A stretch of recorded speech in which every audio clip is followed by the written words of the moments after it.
नाशिकच्या इगतपुरीमध्ये भावली धरणावरती पर्यटनासाठी गेलेल्या पर्यटकांवरती स्थानिक टवाळखोरांनी हल्ला केलाय।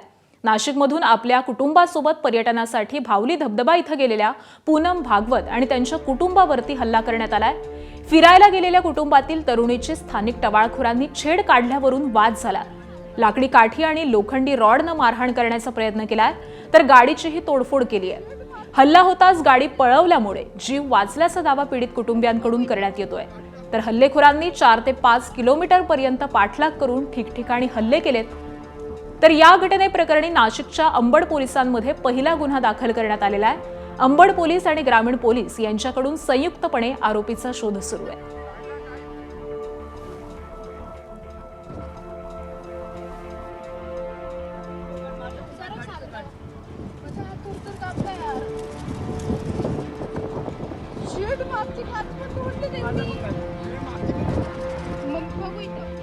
व्हाईट बलेनोमध्ये पुढे येऊन आम्हाला क्रॉस करून आमच्या गाडीच्या काचा फोडायला जे चालू केलं तर पूर्ण 20 किलोमीटरपर्यंत आमच्या मागे आलेले, पूर्ण रॉड घेऊन पूर्ण मारलेले, आमची गाडी पूर्ण संपवलेली आहे। मुलं की अजून पण हे आमचे पूर्ण म्हणजे कोण त्रास दिलेला आहे। टोल नाक्यापाशी जेव्हा त्यांनी आमचं गाडीचं स्विच ऑफ केला, एका मुलांनी काचा तर फुटलेलं होत्या, तर तिथं त्या मिस्टरांची अशी गच्ची वगैरे धरली, त्याच्यात त्यांची 2 तोळ्याची चेन पडली का हुसकवली ते आम्हाला नाही कळालं, पण ती हरवली। आणि त्याच्या आधी माझ्या जावेचा एक मोबाईल होता 1.5 लाखाचा, तो सुद्धा तिथं पडलेला आहे। लोकेशन दाखवते पण मोबाईल सापडत नाही आहे आम्हाला अजून पण त्यांचा।